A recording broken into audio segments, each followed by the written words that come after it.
Force India has risen through the ranks of the sport of Formula One racing over the past 3 years, taking tangible steps towards securing front-runner status in Formula One. Steve Martin is Health and Safety Officer for the team. For the guys that are involved in it, you know, we can make it as safe as possible. We're always going to have accidents in whatever industry you're in. You're always going to have accidents. The trouble with F1, there's a few million people watching it on a Sunday afternoon when that accident might happen. You know, so we've just got to make sure what we do is completely controlled. 3M understand the environment now because we've been working together for a few years. We understand the environment, understand what we need, and it's nice to get a reaction when you give them a problem that there is something in the pipeline, or they'll develop something and look at something. So it's good from that point of view. Everything we have to do has to be workable. You know, it has to be easy to use, fit for purpose, and then compatible with whatever we're going to do. The other brilliant thing about the 3M range is this year we'll go to 20 different countries around the world, and if we wanted to, we could go into any of their hardware shops and probably pick up a 3M product and keep it in line with what everything else we've got, which is another brilliant feature of having a 3M product. So that's the philosophy behind it.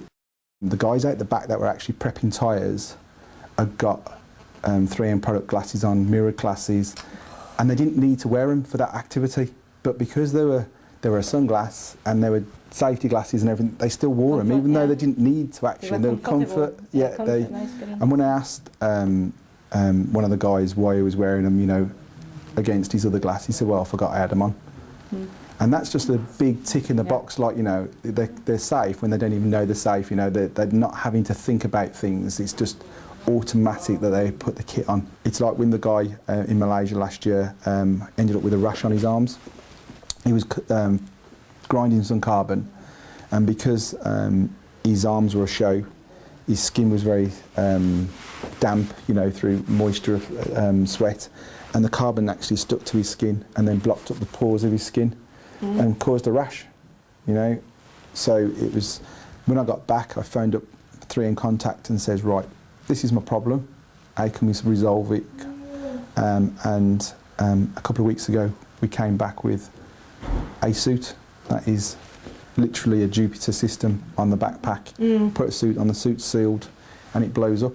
So it gives a fresh air across the body and bleeds out, the air bleeds out, so no impurities can then get through. It's very good you get technical support. It's quite good. You can make a phone call, and if it's not been done, it's in the process, it's been done. MP3s come up, and I find that 3M have got a product that is earphones for MP3s that control volume. So guess what I'm getting? And then I'll make it company policy that they're the only sets that can be used, headsets that can be used, because I know that we'll protect our guys even if they are wearing MP3s, whether it be in the office environment or at their workstation, but they're not allowed to walk around with them. But it's another control, another 3M solution to a problem I've got. A pit stop that you see on telly will last 4 or 5 seconds, you know. That has been rehearsed over 100 times during a 4-day cycle. So the pit stop you see is the last time they're going to do it over 4 days. They don't have to think about what they're doing. It is automatic. So it is a massively well-rehearsed drill. So we don't leave anything to chance.